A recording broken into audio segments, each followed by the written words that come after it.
We suffered our first loss south of Pashtera's stronghold, in a village smaller than the one I grew up in. I was one of the casualties. The sky was overcast and a chill wind blew down from the west, fluttering the sleeves of my dragon uniform as I moved through the cornfield, sliding between stalks like a cat on the prowl. I instinctively kept my left hand next to my rune belt, ready for anything that may leap out.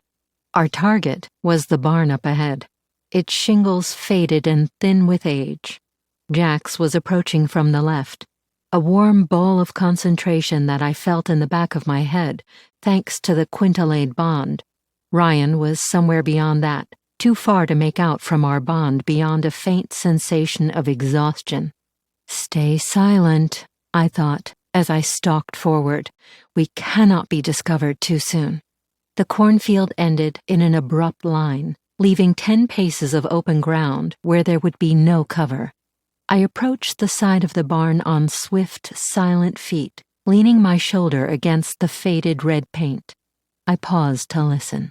A stray cormorant crooned somewhere in the distance, and the wind made a whistling noise through the cracks in the barn, but otherwise there was no noise. Far too quiet for a village of this size at midday.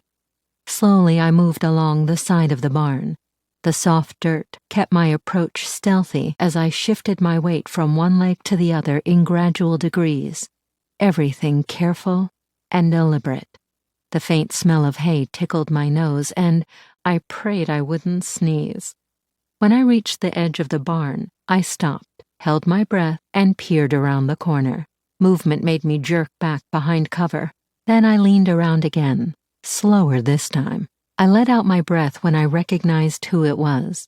Wearing his dragon uniform without his plate mail, Jackson led with his round shield as he approached the other side of the barn, sliding across the open ground with a quietness that was shocking for someone of his massive size. He stopped when he was on the side opposite mine, with the barn entrance between us. Jax tensed when he saw me, then relaxed. He lowered his shield, then used his free hand to give a flurry of signals. "You enter here while I go around the back." I nodded, and then he disappeared out of sight. I rounded the corner of the barn, hugging the wall because it made me feel less exposed. It was a comfort in my mind only.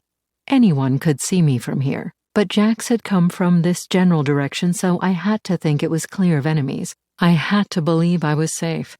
The barn entrance was 2 double doors, large enough for a wagon to pass through.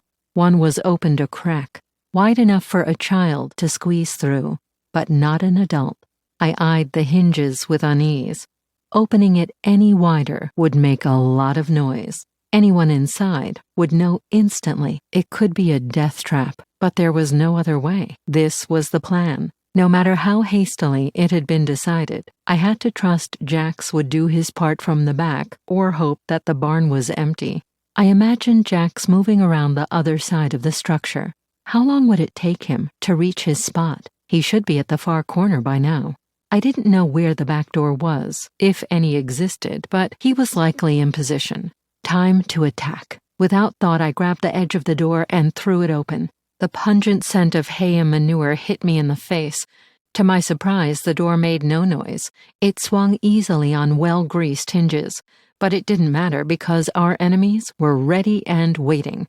The moment I stepped through the doorway, I saw movement in the darkness to my left and right. I picked one, the left target, and raised my right hand. I hesitated, and that ended up being my downfall.